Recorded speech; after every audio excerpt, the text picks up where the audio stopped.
Hey y'all, welcome back to my channel. Today I'm here with a new video, and today I wanted to share some of the new concealers that I feel are absolutely worth picking up. A few that you could kind of pass on, and this one in particular I would not recommend you pick up. And a lot of the concealer, well, matter of fact, all the concealers I will be talking about today, I do have reviews up on my channel, so I'm not going to spend too much time talking about them, just because you can go and see a full detailed review on that particular concealer. But before we get started, if it is your first time watching, please hit the subscribe button, and if you are a returning subscriber, don't forget to hit the like button. Concealer I will be mentioning I feel like isn't worth picking up at all, and it is the Tom Ford Traceless concealer. I just did a review on this recently.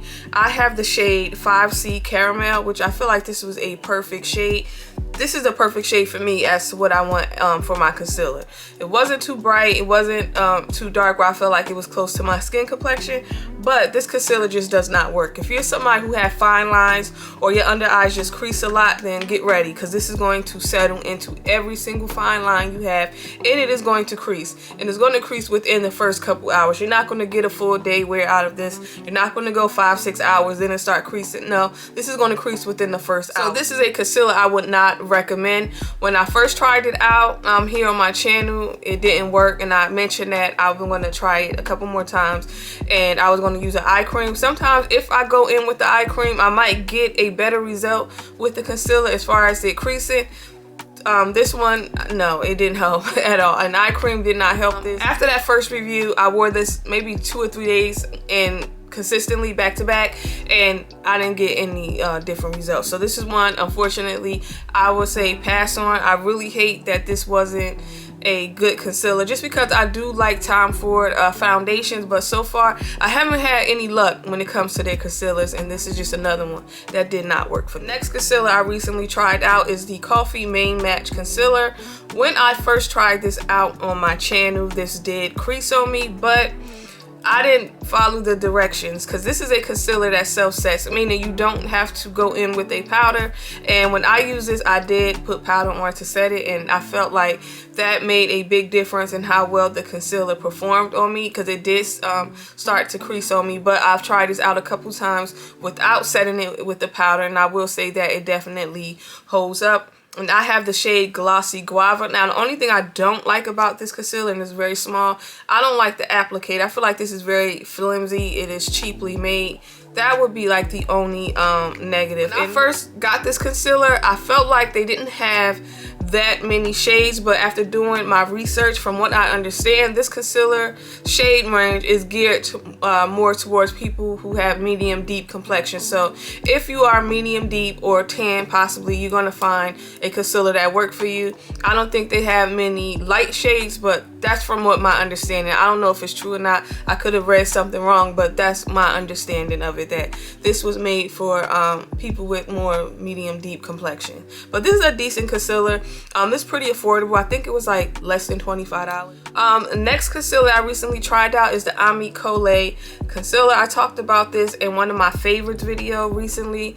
When I first tried this out, I had a hard time putting it down. I love the shade of this, and I actually have the shade Deep 2.5. I think this is like a golden shade. The undertone is golden, I think. I'm not sure.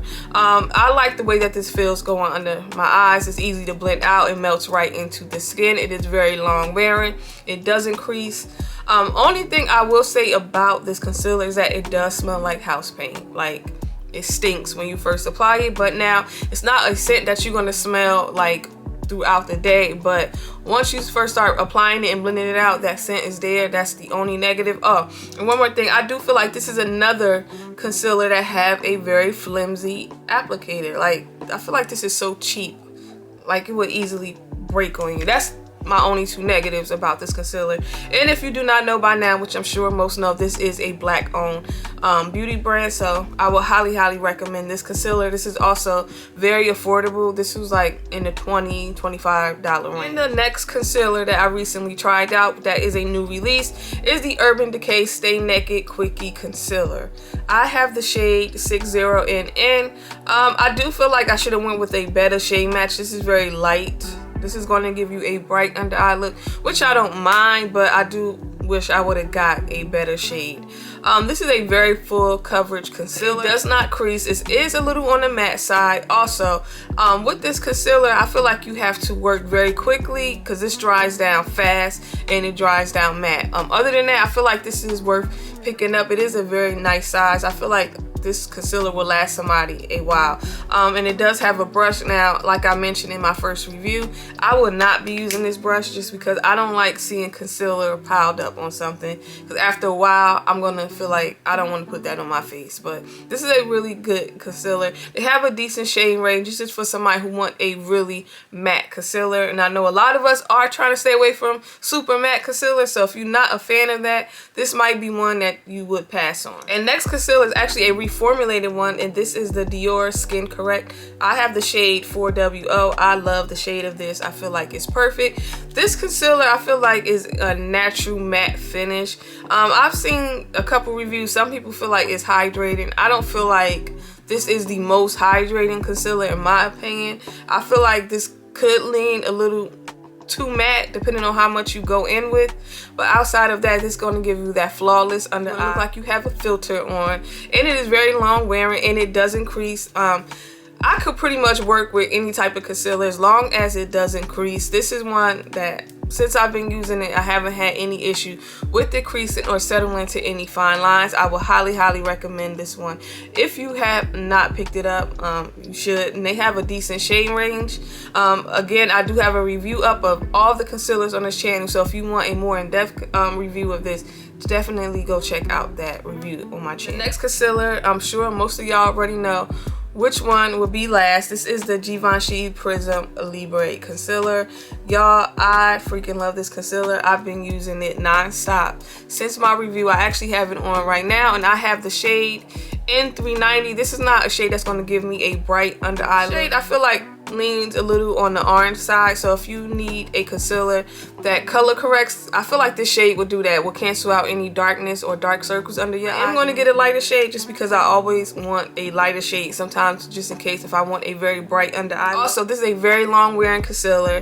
It is very hydrating. It doesn't crease. You can pretty much wear this all day and don't have to worry about it settling into any fine lines, creasing, or starting to separate or look patchy. Like, this is a really good concealer. They don't have like the best shade range, but I'm pretty sure if you're around my complexion, you can find a shade that'll work for you. Just in case if you feel like this is not a good shade for you, you can find one lighter or possibly a couple shades darker. But they don't have like 40 shades in this concealer. And also they do have I think 4 or 5 color correctors. I plan on picking one of them up when they get to Sephora. Out of all the concealers that I mentioned today, I feel like this is the one to pick up. Like, I would go with this one out of any of the other ones. I would say it would either be this one or the Dior concealer. And also, being that I like these concealers so much, I am going to do a giveaway. So all you have to do is comment below in the comment section anything about today's video, and it's your choice whether or not you want the Givenchy or the Dior concealer, and I'll try to pick a winner within the next week. So yeah,